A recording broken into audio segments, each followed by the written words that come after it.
Bonjour, bienvenue à toutes et à tous les abonnés de Scribblind sur YouTube et sur Facebook. Alors aujourd'hui une nouvelle petite vidéo à caractère grammatical. On va voir les pronoms directs, uniquement les pronoms directs, comment ils fonctionnent et ce qu'ils remplacent surtout. Parce que ça c'est souvent un petit problème qui se pose, c'est-à-dire qu'on a tendance à penser que les pronoms directs remplacent la chose, et les pronoms indirects remplacent la personne. Ça ne marche pas aussi facilement que ça. Les pronoms directs peuvent remplacer beaucoup de choses. C'est ce qu'on va voir aujourd'hui.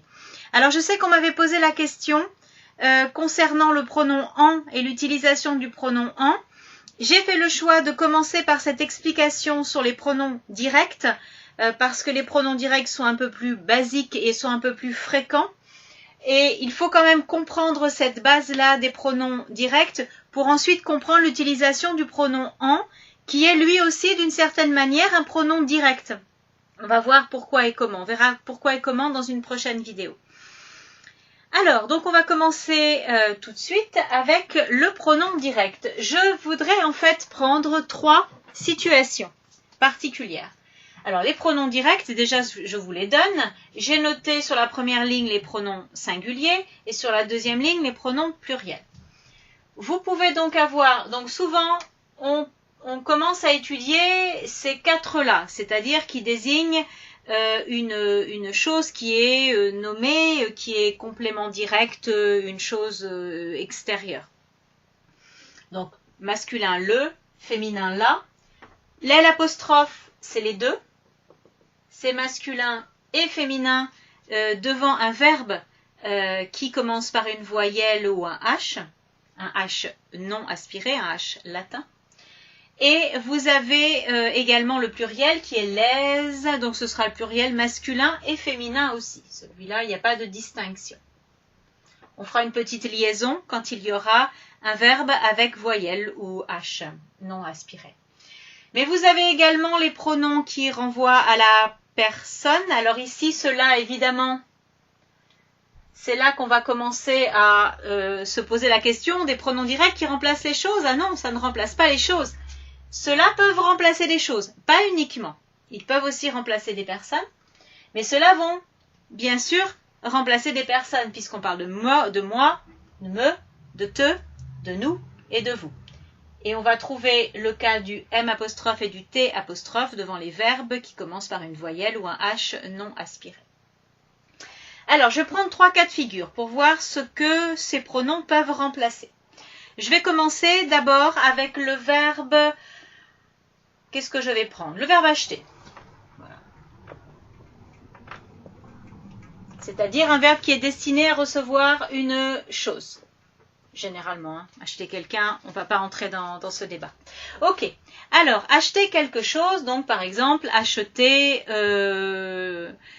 j'achète la maison des voisins. Pourquoi pas?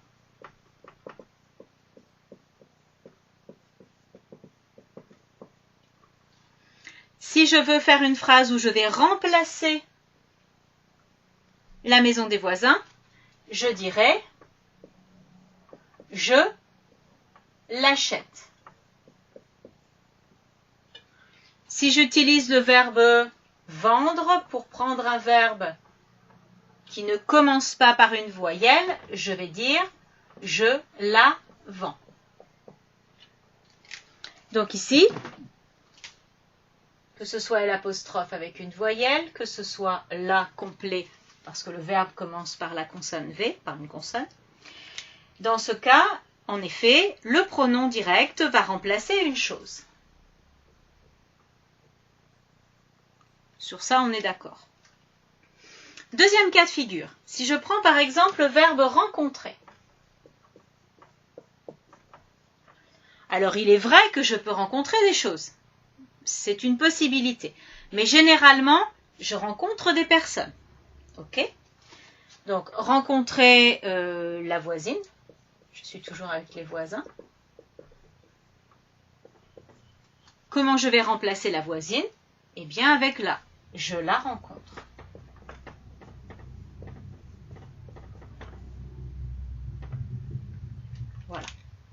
Je vous rappelle, ici je prends des exemples simples avec le présent. Je vous rappelle que si vous utilisez le passé composé, il faudra bien sûr mettre le L apostrophe devant le verbe avoir qui reçoit. Donc ici on aura les cas de figure que, voilà une chose importante, pardon, je précise que les verbes qui reçoivent des pronoms directs sont des verbes qui se construisent avec avoir au passé composé. Si ça, ce n'est pas clair, vous remettez la vidéo en arrière, vous le repassez. Si c'est encore pas suffisamment clair, n'hésitez pas à me mettre en commentaire et reposez-moi la question pour me demander de vous expliquer ça correctement avec un exemple. Je vais me contenter du présent pour l'instant. Voilà, je la rencontre. Alors ici, je rencontre la voisine, je la rencontre.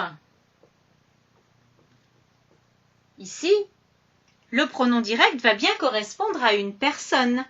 Pourquoi? Parce que j'ai un verbe direct. Le verbe rencontrer est un verbe direct. Rencontrer quelqu'un. Donc, c'est le type de verbe qu'il faudra regarder et non pas le type de complément. Si le complément est une chose, une personne, ce n'est pas important. En grammaire, on ne considère pas la nature du nom. On considère la manière dont il est construit dans une phrase. Et l'élément central en grammaire d'une phrase, c'est le verbe qui existe toujours. En français, on a toujours un verbe dans une phrase. Donc, dans ce cas, on va regarder comment se construit le verbe. Et c'est ça qui va nous donner le pronom. Quel pronom on va utiliser? Le verbe rencontrer. Vous avez d'autres verbes qui sont exclusivement pour les personnes, comme le verbe inviter, par exemple, qui est un verbe direct. J'invite quelqu'un. Je vais vous le noter. Si je prends le même exemple, inviter la voisine, je l'invite, ça va nous faire un exemple avec L apostrophe, voilà, parce que le verbe commence par un I. Donc, inviter la voisine, le verbe inviter reçoit toujours des personnes qui seront remplacées par un pronom direct, remplacées en pronom direct. Je prends un troisième cas de figure, parce qu'on peut avoir des choses, on peut avoir des personnes, et on peut aussi avoir des lieux. Alors attention, quand je dis lieu, c'est pas au sens grammatical cette fois-ci, c'est au sens de la nature du mot. Mais justement, ce lieu peut prendre différentes formes grammaticales, parce qu'en grammaire, un lieu, je vais mettre ça dans un petit coin,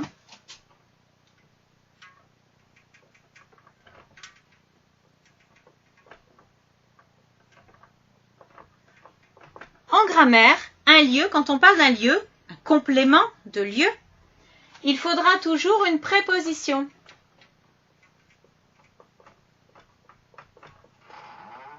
C'est-à-dire la préposition à, dans, sur, à côté de, etc. Toute préposition qui indique une position dans un lieu. Ok? Alors, je vais prendre le verbe visiter. Celui-là, il est très caractéristique. Et je vais dire visiter la ville. Je visite toujours un lieu. Voilà. Alors attention, je ne visite pas quelqu'un. Ça, c'est une erreur de vocabulaire. Il y a un autre verbe, une autre expression qui est utilisée par les personnes qui est rendre visite à. Ce sera le sujet d'une autre vidéo. Visiter la ville.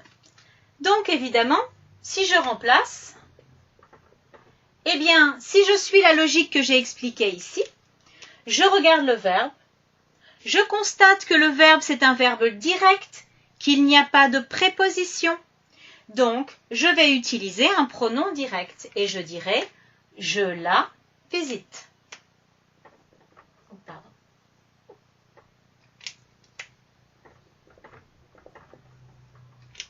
Voilà. Et là, ça correspondra à la ville, c'est-à-dire que ça correspondra au lieu. Donc, ce pronom direct, il peut très bien remplacer une chose, il peut très bien remplacer une personne, il peut très bien remplacer un lieu, à partir du moment où cette chose, cette personne ou ce lieu sont des compléments directs qui suivent des verbes directs, sans préposition qui sépare le verbe et le nom. Je vous laisse regarder le tableau 2 minutes.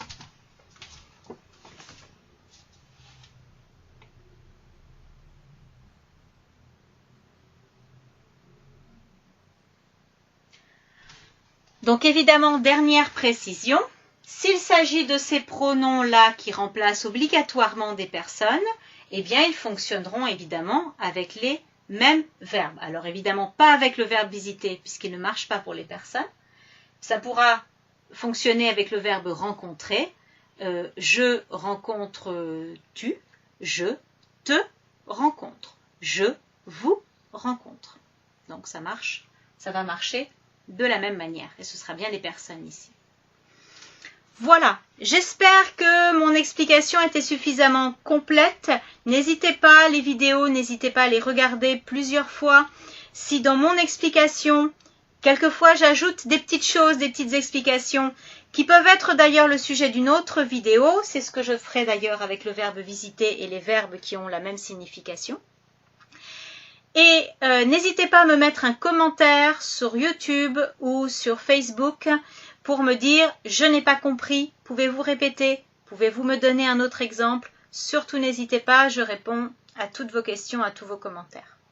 Je vous souhaite d'ici là une bonne continuation. Je vous dis à la prochaine pour une prochaine vidéo qui concernera un point de vocabulaire cette fois-ci. Et je vous dis à très bientôt et portez-vous bien.